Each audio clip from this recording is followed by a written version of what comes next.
Quand on mange, on pense rarement à ce qui se passe ensuite. Et pourtant, chaque bouchée déclenche un voyage fascinant, où les aliments sont transformés, triés et distribués jusque dans nos cellules. Aujourd'hui, je vous emmène suivre le parcours d'un nutriment, de l'assiette jusqu'à sa destination finale, la cellule, là où l'énergie de la vie est produite. L'entrée des aliments, la digestion tout commence dans la bouche. Les dents broient les aliments, les rendant plus faciles à avaler. La salive, produite par les glandes salivaires, contient une enzyme, l'amylase salivaire, qui commence à décomposer l'amidon en sucre plus simple. Ce mélange forme le bol alimentaire, qui descend ensuite dans l'œsophage grâce à des mouvements appelés péristaltisme. L'estomac, un bain acide dans l'estomac, le bol alimentaire est brassé avec le suc gastrique, un mélange d'eau, d'acide chlorhydrique et d'enzymes comme la pepsine. Cette étape permet la digestion des protéines. Après plusieurs heures, le tout se transforme en un liquide semi-digéré appelé chyme, qui passe progressivement dans l'intestin grêle. L'intestin grêle, le centre de la digestion et de l'absorption. L'intestin grêle est la partie la plus importante du trajet. C'est ici que les enzymes du pancréas et la bile, produites par le foie et stockées dans la vésicule biliaire, terminent la décomposition des aliments. Les glucides deviennent du glucose.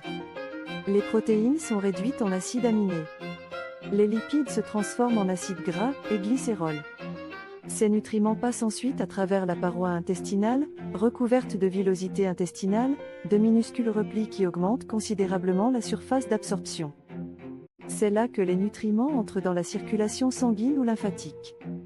Le transport dans le sang. Une fois absorbés, les nutriments rejoignent les capillaires sanguins de la paroi intestinale.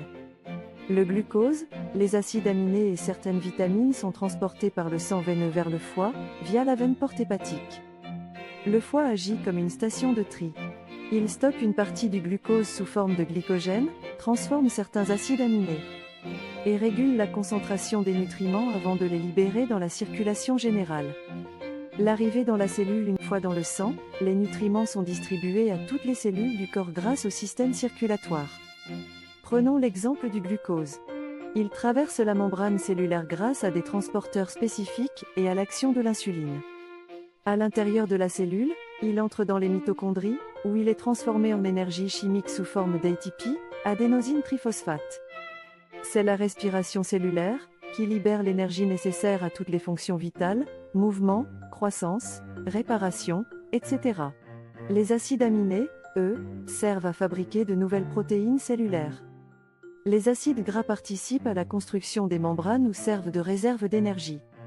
Le rôle global du système digestif. Le système digestif est donc une usine biologique complexe. Il décompose, absorbe, transporte et distribue les nutriments aux cellules.